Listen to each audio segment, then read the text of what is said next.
Enrique gets ready, that there is a lot of really good information here. And so we want to make sure we spend some time and attention on some really important slides. So we may not go in depth with all of them, but we want to make sure that we published all of the information. The Finance Committee has seen this document now twice, and has gone an inch wide and a mile deep. And then obviously we share it tonight with the board and the community. So I'll turn it over to Enrique to give an overview of preparing our budget for next year. Thank you, everyone. Good evening. First of all, I just want to say that I like to always show the arts. This evening we just saw what athletics can do. Hopefully you can see in this presentation what our students from the middle school and high school can do in the arts department. I'm going to be talking better than just listening to me, at least you have nice pictures. We're going to start by talking a little bit about the background. We did very well last year. Last year we had $4 million in fund balance, and that was mainly due to the hybrid schedule and other expense reduction strategies. Since the announcement of the closure of Indian Point, we've done many different strategies to try to reduce expenses, and I can tell you that they are working. The children do not see the impact, but we're cutting expenses everywhere. Unfortunately, this year we've seen a lot of unanticipated expenditures due to COVID-19 and inflation. As you have heard from the radio and the news, inflation is hitting us hard and is hitting the district very hard. For example, because of that, our oil is going up, our gas is going up, electricity is going up 20%. So there's been inflation in most of our inputs that we need to use to have a school district running. On the COVID side, the board decided to increase the number of teachers by 7 due to the fact that we wanted to have small class size this year so the students can come back and be able to move on in small class sizes after the COVID-19 2 years of hybrid schedules. And additionally, we've been using a lot more teaching assistants and substitute teachers. Because of COVID-19, teachers get sick, other teaching assistants get sick, so it's been an increase in expenses because of COVID-19 still. We have an increase in tax salary costs, and we're still investing money in COVID-19 purifications. We're spending this year over $120,000 in filters and air purification, and we'll do the same amount for next year. Now I'm going to give a little bit of a background of what's going on with Indian Point. As you know, on April 20, Entergy defueled one of its 2 nuclear generating facilities. The following year, the second facility ceased operations. And then during 2021, Entergy sold or transferred Indian Point assets to Holtec for the commissioning of the site. Last year, the school district negotiated with Holtec a 1-year pilot for next year, in which Holtec will pay the school district a pilot of $4 million. And we agreed that we would have negotiations for the following years. But at least just in case the negotiations go slower than we think, we have a $4 million pilot agreement with them for the 2022-2023 year. This is an important graph because it shows the cessation fund payments and pilot payments. As you can see, as the pilot payments go down, the cessation fund payments go up, but they never make up what the pilot payments were when both of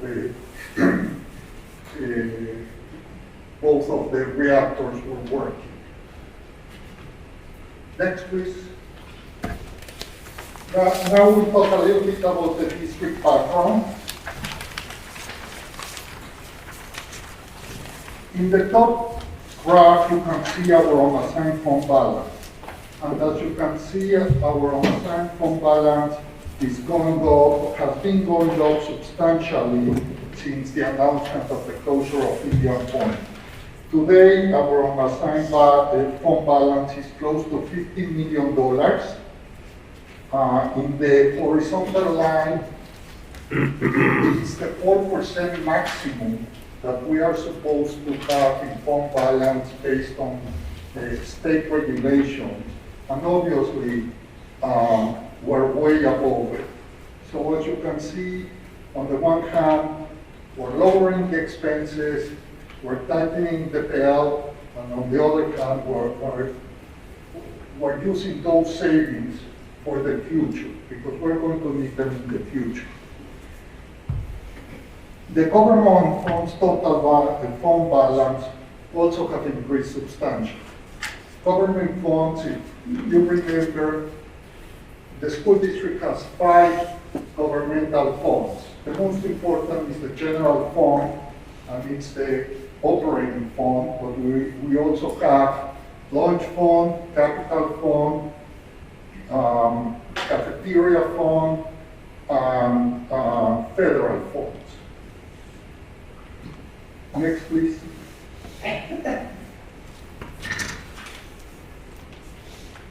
As you can see also, we've been reducing expenses. Again, you can see what our budgets were and what percentage of our budget we have been using. Obviously, the last 2 years, we had substantial amounts of money that we didn't spend, and that was mainly for COVID-related issues. In the graph below, you can see the cessation fund payments. The cessation fund payments are totaling $64 million, and they go 80%, and every year they are reduced by 10% of the amount that we lost of a certain point.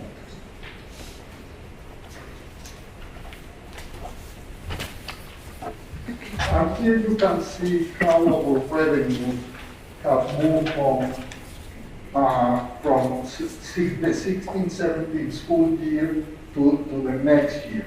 As you can see, obviously, again, pilot payments have been going down, but they are going to be replaced up to a certain point by cessation fund. And in the graph in the bottom, you can see the volatility of each of our revenues. As pilot payments go down, cessation funds go up.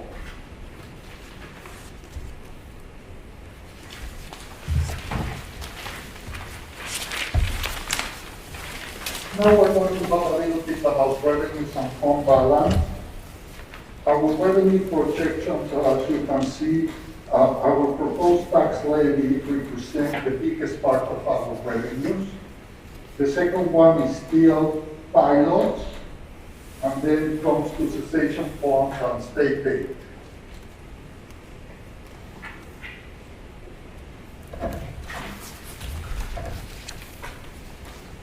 Let's talk about expenditures now.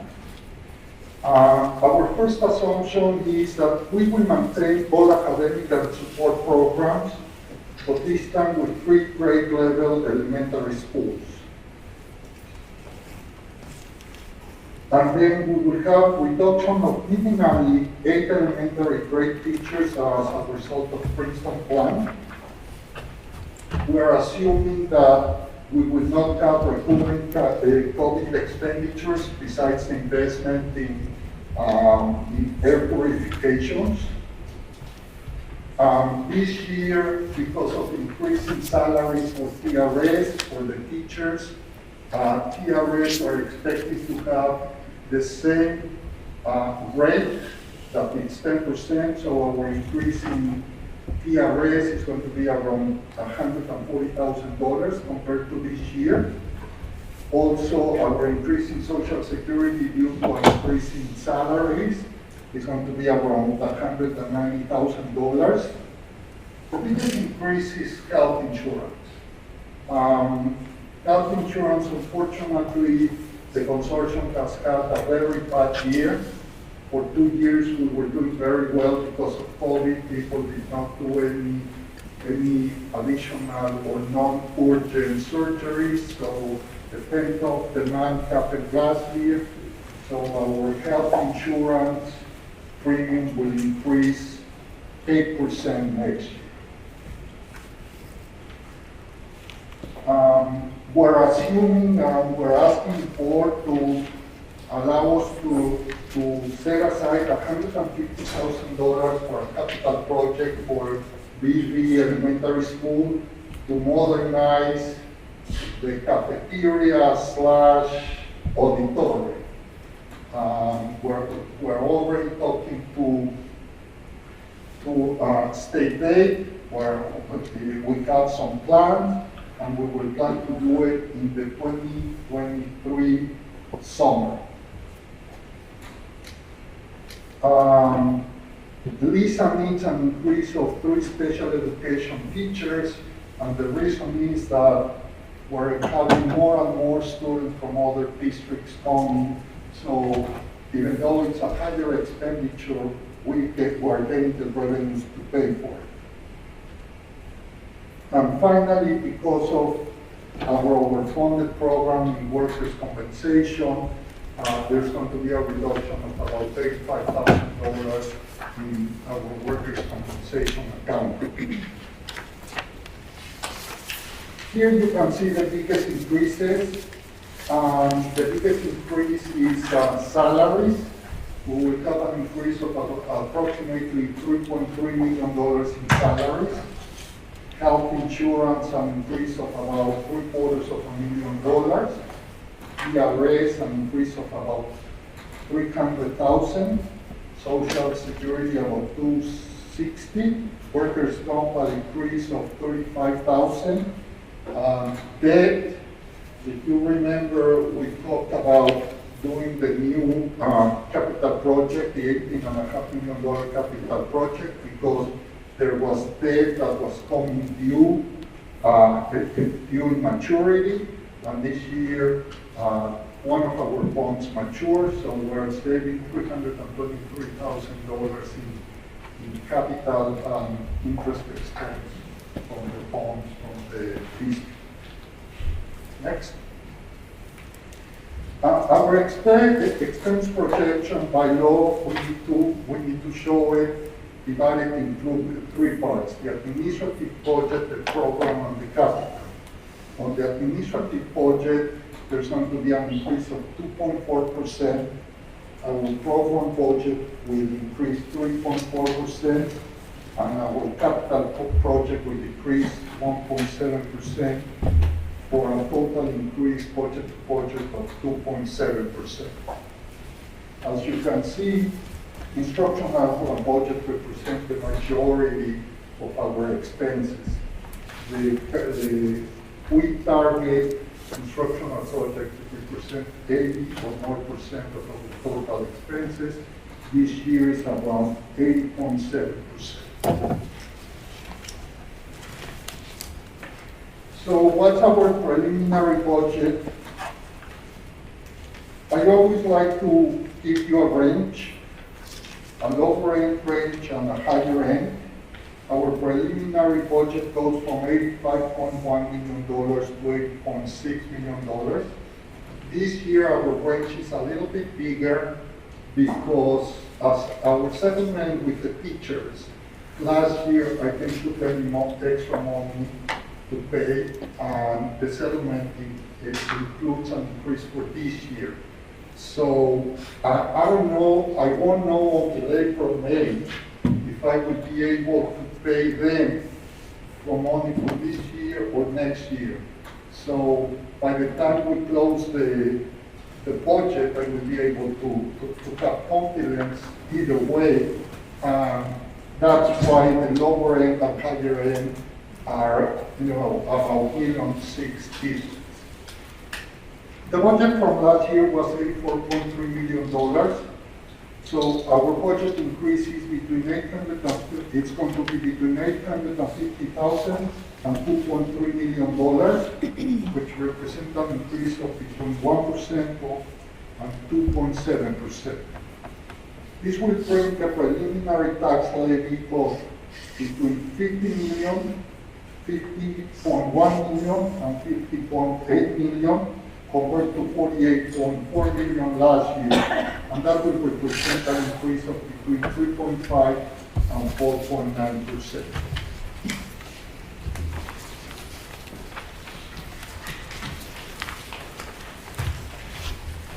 And here I just want to show some long-term projections. As you can see, our non-property tax revenues to be around $25.8 million. And then our budget on the higher end of $86.6 million, which represents a 2.7% increase and the proposed tax levy increase of 4.9%.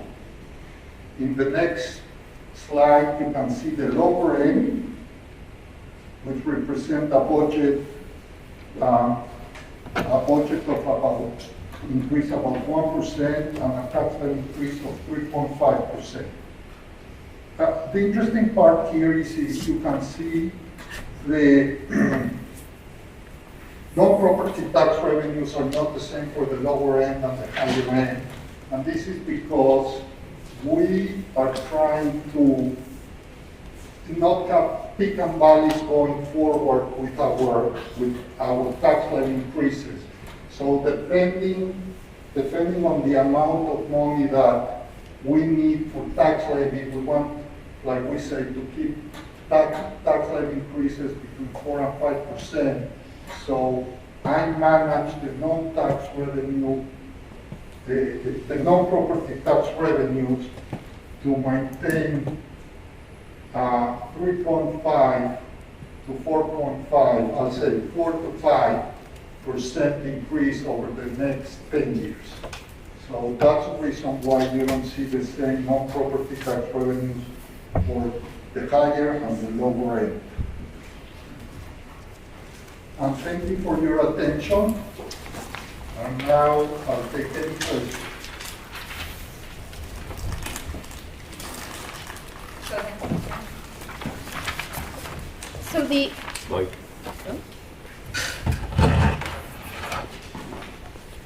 the funds that we received for the additional teachers for COVID, the ARPA funds that we received.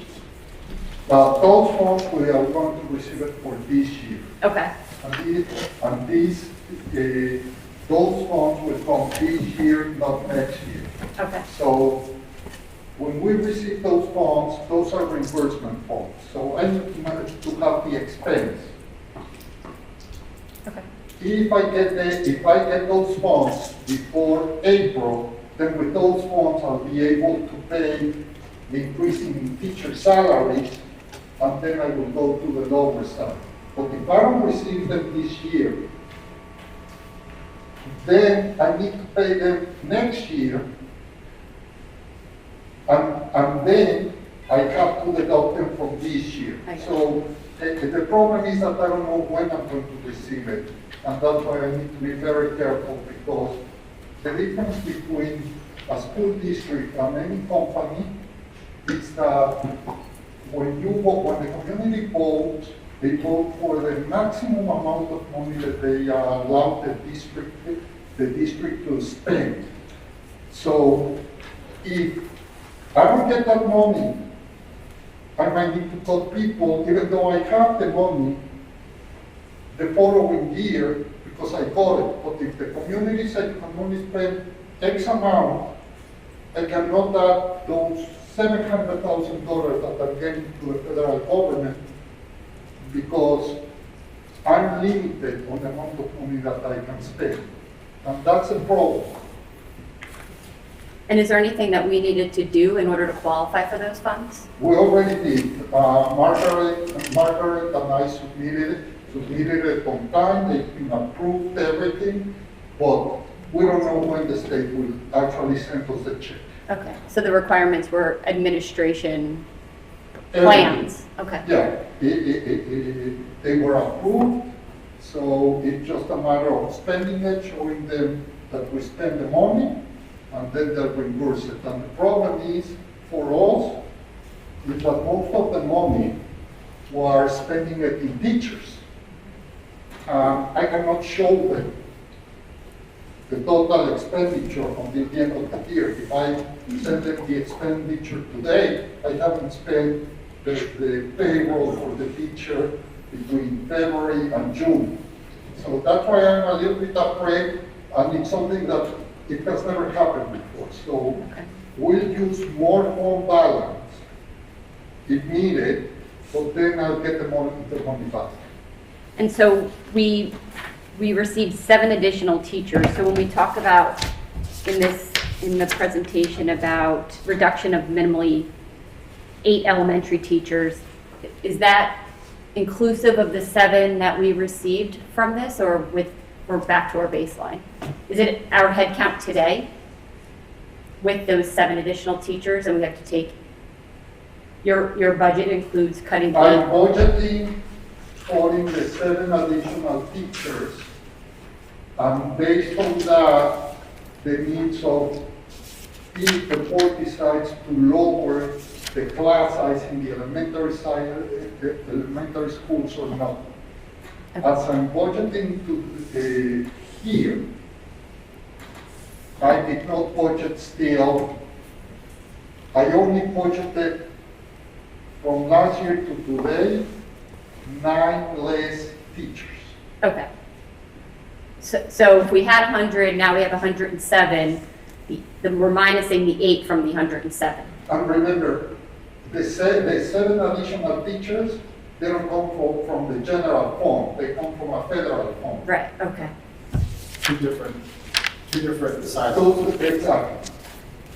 And then from the pilot, what other pilots do we receive besides? We receive another 4 pilots. Okay, It's called Rescue Pilot. I don't know if you remember, about 10 years ago, we had some negotiations with Peekskill, with the city of Peekskill and the Peekskill School District, because there's a pilot that goes exactly in the industrial part of Peekskill, goes exactly in the middle from Hancock and Peekskill.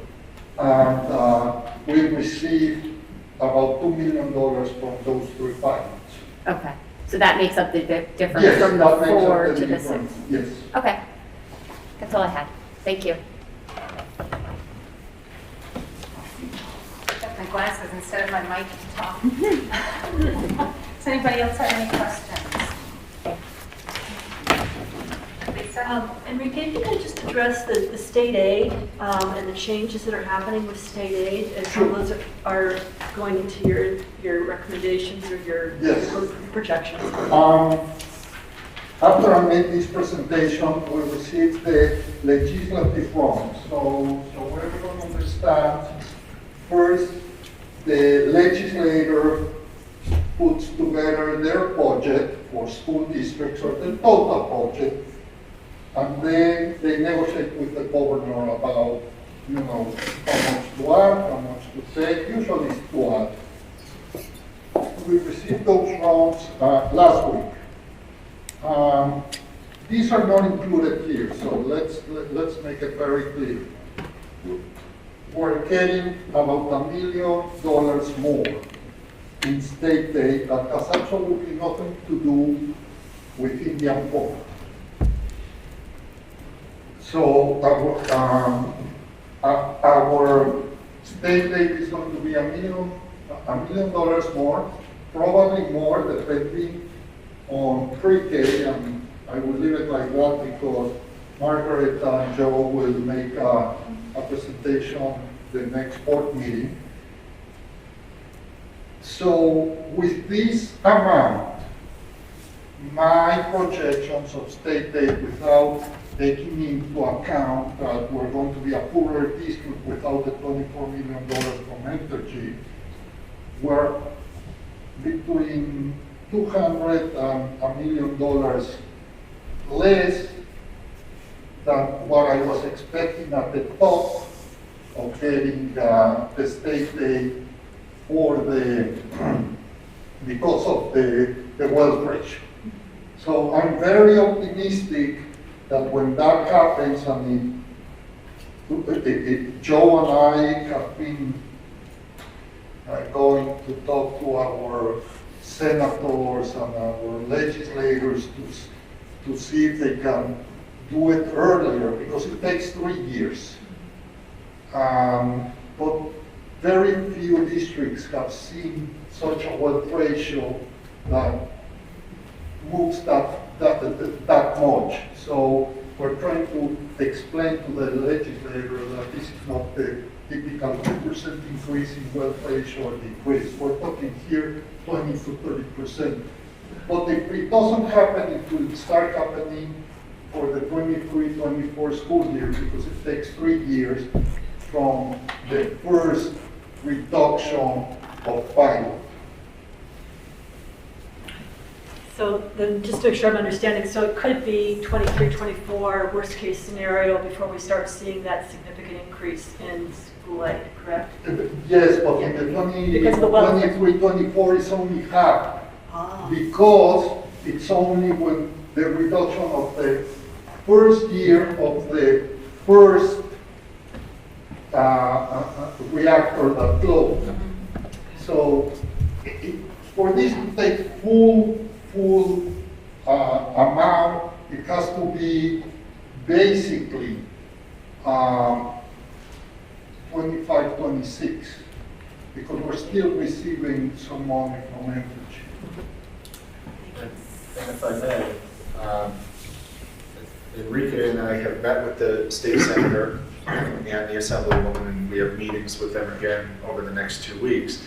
And we got a meeting with the director of state aid in New York State Education Department. So there's no question that our state aid will increase. There's no question that the formula will provide additional state aid over the next number of years. With that said, and as Enrique mentioned, because of the significant increase of anticipated state aid because of the sharp decline of the Indian Point pilot, we're trying to petition our lawmakers to pass legislation to move up that payment from the state education department. State education department, when they know they owe you money based on the formula, they will mortgage that out a couple of years. But if you owe them money, they will take it without telling you. So there is a legislative route to try to accelerate the state aid. And we've asked the Assemblywoman and State Senator to consider that, and we'll be following up with them later in the month.